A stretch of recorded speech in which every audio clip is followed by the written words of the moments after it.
Bonsoir à tous, voici les titres que nous allons développer dans cette édition.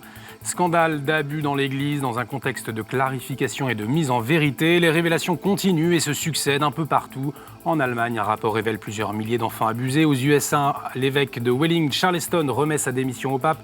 Et en France, le père Molina, depuis à peine un an vicaire général du diocèse de Saint-Étienne, a été démis de ses fonctions aujourd'hui par son propre évêque. Nous y reviendrons largement dans notre dossier avec deux éditorialistes de la presse chrétienne, Antoine-Marie Isoard, directeur de la rédaction de Famille chrétienne, et Henrik Lindel, chef de rubrique Société à La Vie.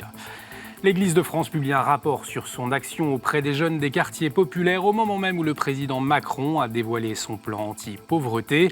Et puis, il y a 10 ans tout juste, Benoît XVI effectuait un voyage à Paris. Le spécialiste du Vatican, Bernard Lecomte, revient sur cet événement.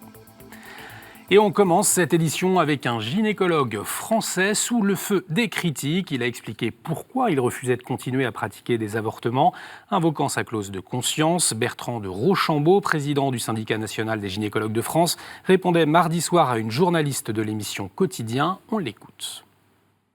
Moi, je fais un métier avec mes tripes. Je me lève à n'importe quelle heure. La nuit, je fais des opérations très difficiles avec mes tripes. Et donc, aux choses auxquelles je ne crois pas, je ne les fais plus. Nous ne sommes pas là pour retirer des vies. Et quand vous dites retirer une vie à un enfant à naître, n'est pas une vie au sens juridique, c'est pas un homicide de faire un IVG. Si, madame. Non, au sens du code pénal, c'est pas ça. C'est faux. Ça, c'est un argument. C'est un argument. Toutes les femmes, j'en suis une, ne considèrent pas qu'avoir un embryon dans le ventre, c'est une vie. Eh bien, ça, c'est son opinion. Moi, en tant que médecin, je ne suis pas forcé d'avoir votre opinion. Et si je ne l'ai pas, la loi me protège. Et ma conscience aussi. Des paroles qui n'ont pas manqué de faire réagir, bien que le médecin ait précisé ne pas remettre en cause le droit à l'avortement.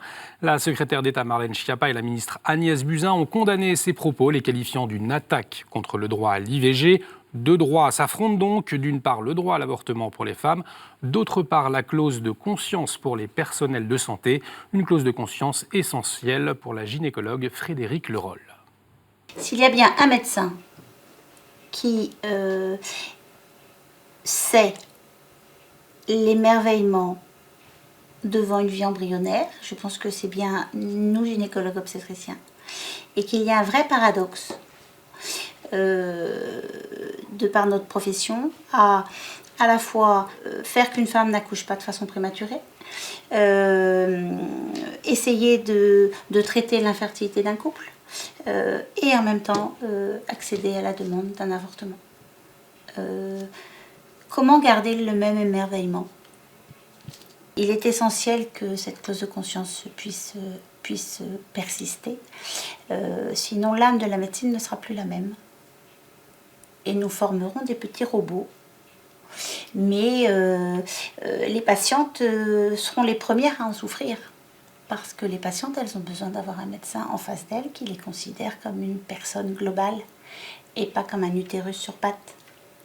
Si je peux être un peu directe.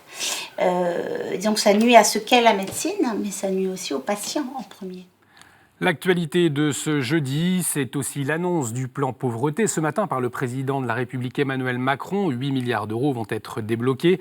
Parmi les priorités du gouvernement, la prévention de la pauvreté dès le plus jeune âge, notamment avec la distribution de petits déjeuners, mais aussi des formations obligatoires pour les jeunes de 16 à 18 ans. Un chantier sur lequel l'Église de France est active depuis longtemps. Dans le cadre de l'opération Église en périphérie, lancée en 2014, un rapport a été publié ce matin et il montre l'engagement de l'Église auprès des enfants des classes populaires et les attentes des parents ou grands-parents. L'Église peut être un acteur et est un acteur. Elle n'a pas attendu le plan qui est présenté aujourd'hui pour être un acteur important du développement de l'enfant et à travers lui, parce que c'est très important à souligner, et je crois que c'est aussi un des enseignements de ce rapport, du développement de la société tout entière.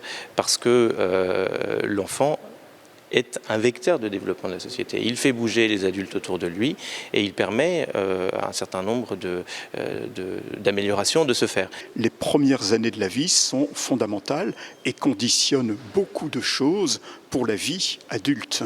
Donc il est très important d'accompagner l'enfant, d'apporter des réponses aux questions qu'il peut se poser et d'apporter bien sûr des réponses aux situations de détresse que l'enfant peut vivre et connaître. Et puis le collectif des morts de la rue a publié hier son rapport annuel sur la mortalité des personnes sans domicile fixe en France. 511 décès ont été recensés en 2017. À 50 ans en moyenne, 91% sont des hommes. Le procès canonique de Bernard Prénat va reprendre, c'est ce qu'a annoncé le diocèse de Lyon mardi dans un communiqué. Jusque-là, le procès canonique était suspendu pour ne pas interférer avec la justice civile, mais à la demande de Rome, le procès canonique administratif a été commué en procès canonique judiciaire. Cette nouvelle procédure permettra d'une part d'indemniser les victimes et d'autre part que l'affaire ne soit pas jugée par l'archevêque de Lyon lui-même. Précision avec le père Gonsalve, président du tribunal ecclésiastique de Nancy et de Toul. Il est clair que l'Église veut que la justice soit rendue. L'Église se situe du côté de ceux qui souffrent, des victimes, et la procédure jusqu'alors ne permettait pas de les entendre. Il fallait donc trouver le mode efficient pour que chacun puisse être reçu dans ses justes demandes et que l'affaire soit traitée en équité.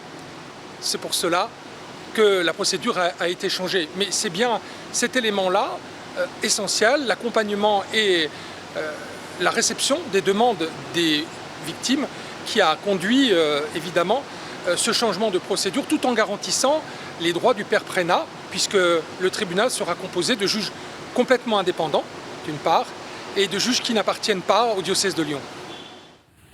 Il y a tout juste 10 ans, le pape Benoît XVI effectuait une visite en France. Parmi les temps forts de ce voyage apostolique, on se souvient de son discours au Collège des Bernardins. Au cours d'une dense réflexion, Benoît XVI avait rappelé que la recherche de Dieu demeure le fondement de toute culture. Bernard Lecomte, spécialiste du Vatican, se souvient.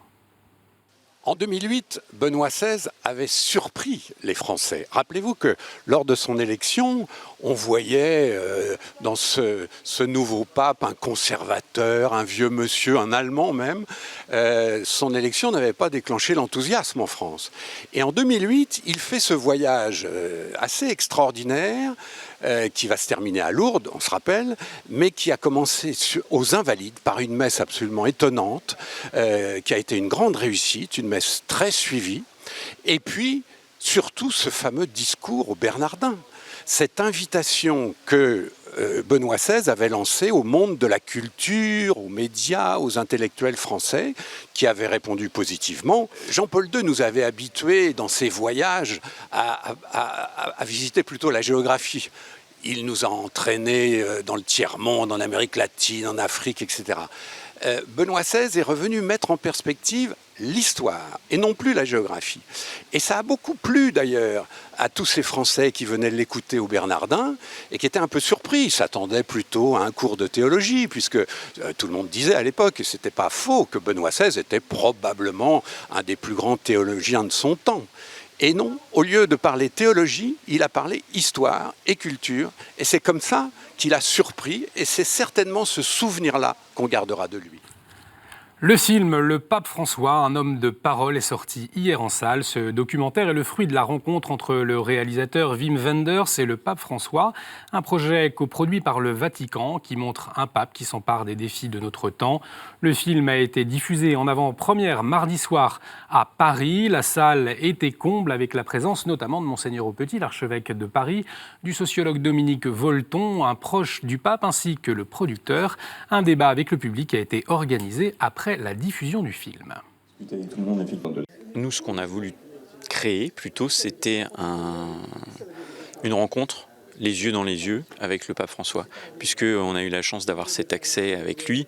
Et pour la première fois dans l'histoire, donc il y a un film avec un pape qu'on peut interviewer en one-to-one comme ça. Et donc c'était de créer l'accès pour que finalement les questions qu'on pouvait lui poser, le public était face à lui, le rencontrait comme nous on l'a rencontré. Bien, je trouve que c'est un film qui est bien fait parce qu'il reflète exactement la personnalité du pape. Quand je le rencontre, cette espèce de regard qu'il pose sur vous dans le film, on voit son regard très doux, mais en même temps des paroles qui sont fortes et qui sont dérangeantes. C'est cette combinaison entre cette douceur, ce sourire et ces paroles qui dérangent. Peut-être Jésus était peut-être un peu comme ça, un regard plein d'amour, mais en même temps des paroles qui dérangent. La preuve, c'est qu'on l'a crucifié. Alors évidemment, c'est pas un film qui peut être utilisé dans une salle de catéchisme peut-être, mais c'est un film qui a la prétention, je pense, de toucher bien au-delà du cercle catholique. Et c'est ça qui est intéressant, parce que c'est quand même quelque chose qui montre la vérité de l'Évangile au travers de cette personne, du pape, et du personnage de Saint François, dont il a pris le nom. Et on poursuit avec la chronique du père Bernard Devers, et il nous parle de l'espérance de la rentrée.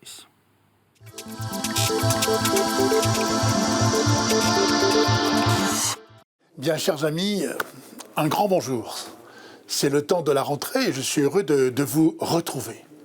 La rentrée, c'est un mot qui est rempli de promesses. Et on parle naturellement de cette rentrée scolaire, elle vient d'être arrivée. C'est la rentrée universitaire, ça va être la rentrée en fait littéraire, c'est la rentrée politique. Et aujourd'hui d'ailleurs, au moment où je vous parle, il y a cette rentrée du gouvernement avec ce plan de la pauvreté. Donc je ne peux pas en parler puisqu'en fait il est en train d'être présenté. Bon, une promesse. Et quand on parle de promesse, précisément, alors il y a un avenir. Cette promesse pour nous chrétiens, elle est quelque chose de tout à fait important. C'est aussi une espérance. Et l'espérance, c'est pas un futur, mais c'est un présent qui est revisité à partir de la foi, à partir finalement des perspectives qui nous sont offertes au cœur même de la parole. Parler de rentrée, c'est bien sûr avoir une attention particulière pour ceux qui ne sont pas sortis et qui finalement ne rentrent pas. C'est ceux qui sont en chômage, en situation prolongée. Enfin, nous savons malheureusement combien les malheurs sont nombreux. L'heure, c'est pas d'être accablé. L'heure, précisément, dans cette rentrée, c'est de faire du neuf. Voilà. La rentrée, faire du neuf. Et je crois que nous sommes bien appelés à cela et que ce monde a besoin précisément d'hommes et de femmes, de ces hommes et de femmes libres. Et c'est Jacques Ellul qui disait qu'en fait, l'homme libre, c'est l'homme de l'espérance. C'est dire combien nous sommes appelés les uns et les autres à rentrer dans des perspectives nouvelles. Faire du neuf, quelle chance! Et je voudrais m'adresser tout particulièrement à ceux qui sont retraités. Et c'est grâce à vous, par vous précisément, si vous faites cette rentrée dans le monde associatif, eh bien que nous pourrons inscrire aussi des choses nouvelles, des choses neuves. Quelle chance! Merci Père Bernard Devers. Voilà, j'ai rejoint nos invités pour notre dossier, mais avant, c'est la revue de presse.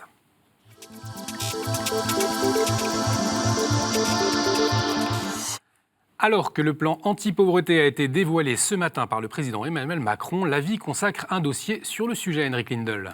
Oui, tout à fait. On a décidé de mettre en avant le plan du gouvernement contre la pauvreté. Il y a 8 millions de pauvres en France et 20% des enfants vivent sous le seuil de la pauvreté. Donc c'est un sujet extrêmement grave et bien plus important peut-être que tous les autres sujets en cette rentrée. Merci Henrik Lindel. Quand on est jeune, comment on fait pour discerner sa vocation, s'interroge Famille Chrétienne, Antoine-Marie Zohar. Oui, écoutez, vous savez, on va parler dans un instant, vous l'avez annoncé, d'une crise qui tourmente l'Église et on en finirait presque par oublier que dans quelques semaines, quelques jours à peine, va se tenir un synode important au Vatican, synode pour le discernement vocationnel chez les jeunes. Et nous avons souhaité donner la parole à un prêtre qui est assez connu, qui écrit et qui publie un livre dans les jours à venir qui s'appelle « Donner sa vie ». Et l'abbé Pierre-Hervé Grosjean nous explique comment trouver les clés d'un bon discernement. On l'a interrogé lui et puis des religieux, des laïcs, tout ça pour que les jeunes puissent se dire ce qu'ils vont faire dans la vie, pour savoir ce qu'ils vont faire de leur vie, ce qui est quand même évidemment bien plus intéressant. Et puis on publie aussi une interview avec Wim Wenders qui raconte un peu comment il a travaillé avec le pape François pour le film qui est sorti en salle cette semaine. Merci Antoine-Marie. Les soldats français font la une de pèlerins. Ils sont en mission au cœur du Mali depuis maintenant 5 ans. Reportage sur la vie de ces hommes, mélange entre routine et action dans une zone risquée et surtout un réel soutien à une population qui manque de tout. France catholique propose de faire découvrir la figure de Mère Alphonse Marie Épingé, tout juste béatifiée le week-end dernier à Strasbourg.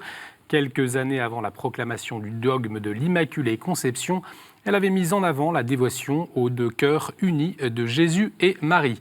Voilà pour la revue de presse. On poursuit cette édition avec notre dossier.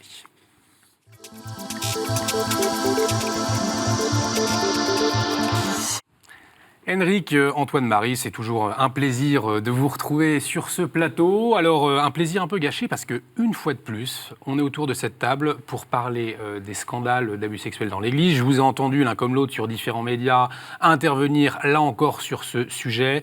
Antoine-Marie, c'est pas un peu fatigant ? C'est fatigant, c'est épuisant, c'est nécessaire. Moi, je suis un homme en colère, on aura peut-être l'occasion d'en reparler, et comme d'autres fidèles tout simples, je trouve que la parole de l'Église aujourd'hui n'est plus crédible, parce qu'évidemment, aux yeux du monde, nous manquons de cohérence. Et donc, il nous faut vraiment, vraiment prendre le taureau par les cornes et qu'il n'y a plus à se débiner. J'ai eu le privilège, je l'ai dit une fois ou l'autre ici, d'être 18 ans au Vatican comme journaliste et d'observer ce qui s'y passait. Et je me souviens très bien de Jean-Paul II face à la crise dans les années 2000. Je me souviens très bien de Benoît XVI au milieu des années 2000, 2007, 2008, avec la crise en Irlande en particulier. Ces textes très forts, sa lettre aux évêques d'Irlande, sa lettre aux fidèles d'Irlande. Bis repetita, ou plutôt troisième fois, une grosse crise. Et là, à mon avis, nous ne sommes qu'au début d'un tsunami. Je prends le mot de Monseigneur Ravel, je crois, dans La Croix, dans une très belle interview ces jours-ci. Mais on est au début d'un tsunami. Oui, c'est le 11 septembre de l'Église, comme disait, je crois, quelqu'un de très proche de Benoît XVI. Et donc, c'est une catastrophe. Vous êtes en colère aussi, Henrik ? On ne peut pas ne pas être en colère par rapport à ce visage que l'Église envoie à travers à la fois une inaction, une inattention, et bien sûr à travers des actes commis, ou en tout cas on pense être commis par beaucoup de grands responsables. On pense notamment au cardinal Théodore McCarrick, qui est accusé d'abus sexuels sur mineurs. Moi je dirais que entre cathos, nous avons beaucoup de débats, et parfois des débats un peu difficiles. Nous ne sommes pas toujours d'accord entre nous. Mais il y a aussi le monde extérieur, et je ne suis pas certain que le monde extérieur, les médias généralistes par exemple, s'intéressent énormément à ces questions-là. Et ils se sont un peu habitués, parce qu'ils ont souvent eux-mêmes mis en avant ces questions de scandales pédophiles dans l'Église, avant que nous le faisions nous-mêmes. Et aujourd'hui, je pense qu'ils nous regardent, là je parle du monde extérieur, ceux qui ne sont pas catholiques, etc., qui se disent mais qu'est-ce qu'ils vont faire alors ? Parce que on sait déjà qu'il y a beaucoup de scandales de pédophilie dans l'Église, mais qu'est-ce qu'on va faire ? C'est quoi le programme d'action ? Alors, qu'est-ce qu'on va faire ? Bon, il y a des prises de parole, déjà, il y en a eu beaucoup la semaine dernière, il y en a une hier, Antoine-Marie, il y a beaucoup de prises de parole qui sont très belles. La lettre du pape, le 20 août, de mémoire, en réponse aux abus qui avaient été... révélé en Pennsylvanie, pour mémoire, 300 prêtres sur 1 millier d'enfants. Évidemment, en maintenant quand même dans toutes ces histoires-là, même sur le cas de l'Allemagne, qui sort ces jours-ci dans un rapport assez accablant, je crois que 3600 cas, avec au moins 1600 prêtres. Mais on est sur des années, sur des décennies. Ça n'excuse rien. On est sur 1 à 4% de prêtres ayant commis ces actes quand même à travers le monde, en tout cas dans les pays occidentaux qui sont les seuls pour l'instant. Donc ça imagine un peu le tsunami que ça peut faire avec l'Asie, avec l'Afrique demain, mais qui sont les seuls pour l'instant à commencer à prendre conscience de ces problèmes-là. Entre nous, en Italie, on n'en parle toujours pas. Ça sortira un jour, ça sera aussi catastrophique. Moi, je suis en colère parce que je vous ai parlé tout à l'heure de Jean-Paul II, de Benoît XVI, de François. Si on ne veut pas demain que Pie XIII, Benoît XVII, ou Jean-Paul III, ou François II aient encore à traiter ces affaires-là, surtout si on veut que le message de l'Église soit cohérent, que l'Église soit cohérente quand elle parle de la défense de la vie, quand elle accueille les pauvres, quand elle défend la famille, ça compte beaucoup pour moi. Quand elle offre le message qui est dans le film, le si beau film sur le pape François, l'Église n'est plus cohérente quand, elle laisse des criminels en liberté, quand elle a couvert. Donc moi je dis, moi j'ai un potager, j'ai un pommier, 8 pommiers dans mon jardin en Val d'Oise. Vous vous dites, mais qu'est-ce qui lui arrive ? J'ai des pommiers dans Val d'Oise, je fais des compotes en ce moment. J'enlève le pourri, j'enlève les vers, j'enlève les pépins. Eh bien, je dis aux évêques de France et d'ailleurs, c'est le moment d'enlever le pourri. Sinon, les compotes ne seront pas bonnes. Et puis, quand vous laissez une pomme dans un plateau, j'en témoigne, et ceux qui sont à la campagne le savent, ça pourrit tout le plateau. Donc, très honnêtement, pour revenir plus sérieusement à cette question-là, il ne faut pas laisser du pourri qui gangrène l'Église. Il nous faut maintenant faire le ménage. C'est le moment du nettoyage des écuries d'Augias. J'ai ma responsabilité aussi de laïque. Le pape nous a écrit, nous, comme fidèles. Donc, nous sommes aussi responsables. Mais je dis aux évêques, prenez vos responsabilités. Vous avez couvert un jour un cas. Alors, beaucoup sont allés à la justice civile. D'autres ont usé de la justice ecclésiale. Ceux qui ont couvert des cas, c'est fini, je démissionne, je pars. Henrik Lindel, vous rejoignez les propos d'Antoine Marie. Aujourd'hui, les évêques, les prises de parole, c'est bien, mais ça ne suffit pas, selon vous ? Exactement. Donc, les évêques de France ont envoyé un message aujourd'hui, hier, au peuple de Dieu qui est en France, et pour dire qu'ils sont tristes et qu'ils partagent la douleur des victimes. Ils invitent des victimes à venir à Lourdes lors de la prochaine assemblée, et la prochaine assemblée des évêques à Lourdes. Et ils disent qu'ils vont poursuivre sans relâche ce qui a déjà été fait en la matière. Ils disent qu'ils participent, ils voudraient que tout le monde participe activement avec toutes les composantes du peuple de Dieu pour enrayer le fléau de la pédophilie, comme nous a demandé de le faire, effectivement, le pape dans sa dernière lettre du 20 août. Pour le reste, on apprend aussi qu'ils sont dans un profond désarroi et qu'ils invitent tout le monde à travailler cette question de l'autorité. L'autorité, partout où elle se pose dans l'Église, car en effet, le pape a beaucoup insisté sur le cléricalisme. Il faut sortir du cléricalisme. Les évêques français n'utilisent pas le mot cléricalisme, mais on pense que c'est qu'ils pensent à ça. Mais pour vous dire que je pense que ce genre de message, ce n'est pas tout à fait ce qui correspond aux attentes. Ce qui correspondrait aux attentes, ce serait plutôt un programme d'action. Est-ce qu'il y aura, par exemple, une commission d'enquête ou une nouvelle commission d'enquête ? Au niveau du Vatican, on peut peut-être dire aussi qu'on est en attente là, et je pense que c'est c'est imminent en fait qu'il y aura des informations de la part peut-être du pape lui-même sur son attitude par rapport à ce qui se passe aux États-Unis, avec notamment la lettre de Monseigneur Vigano, qui dénonce notamment le pape lui-même, et peut-être qu'il y aura une réponse. Peut-être qu'effectivement, il va y avoir du concret d'Allah de façon tout à fait imminente, demain ou le week-end, qu'en sais-je. Mais pour le moment, il n'y a rien. Il n'y a tout simplement rien. Et alors, je veux dire, c'est tout à fait embêtant parce que le pape nous dit les journalistes, ils peuvent faire ce qu'ils ont à faire. Pour le reste, on peut prier, on peut dans le silence aussi.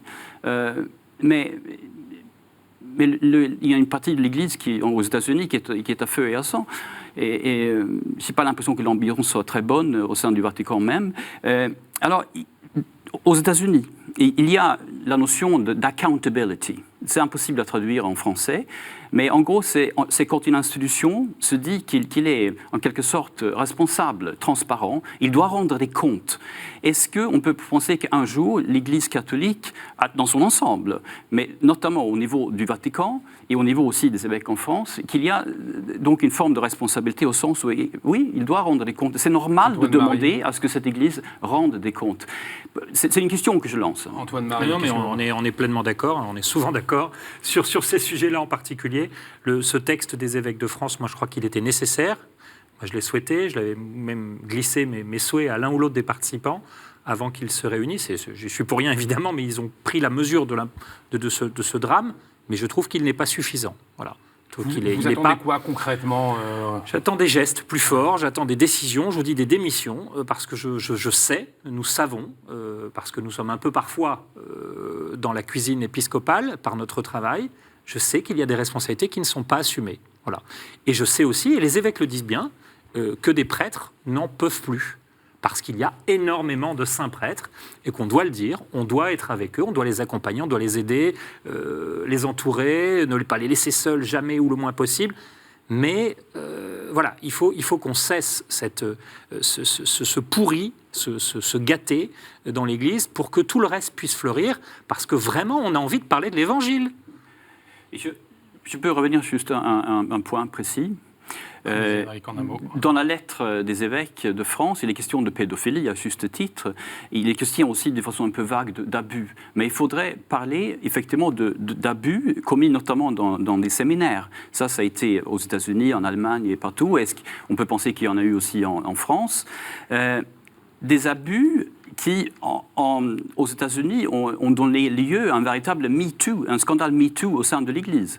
Est-ce qu'en France aussi, il y a une conscientisation autour de ce problème lié à la sexualité toute active, en fait, notamment l'homosexualité des prêtres, par exemple au sein des séminaires? Est-ce que c'est un problème en France ou pas? On s'attend à ce qu'il y ait aussi une communication là-dessus. Voilà, des actions que vous attendez. On a entendu donc demande d'action, la colère. On veut entendre l'Évangile. C'est ça que vous disiez. Alors, avec tout ce pourri là qui nous arrive en pleine tête, est-ce qu'il y a quand même de l'espérance? Écoutez, il y a de l'espérance. Moi, je vois que les médias extérieurs, et pas que, sont très intéressés à ce qui se passe malgré tout dans l'Église, mais on n'aura plus beaucoup de place et de marge de manœuvre si on ne parle que de ces questions-là. Donc, nettoyons, enlevons le pourri, et puis on passera au reste et à l'essentiel du message de l'Évangile. Hendrik Lindahl, il vous reste 10 secondes, en un mot. Nettoyer devant sa porte, c'est le moins que l'on puisse faire dans cette situation. Et c'est aussi d'ailleurs une façon de se comporter d'une façon évangélique. En se rappelant que la plus grande persécution de l'Église, c'est Benoît XVI qui le disait, elle ne vient pas de l'extérieur, elle vient du péché de ses membres. Merci beaucoup à tous les deux d'avoir partagé vos points de vue. Merci à vous de nous avoir suivis. Une émission à revoir sur notre site internet www.ktotv.com. Réagissez également avec le hashtag à la source. On se retrouve la semaine prochaine. Excellente soirée sur KTO.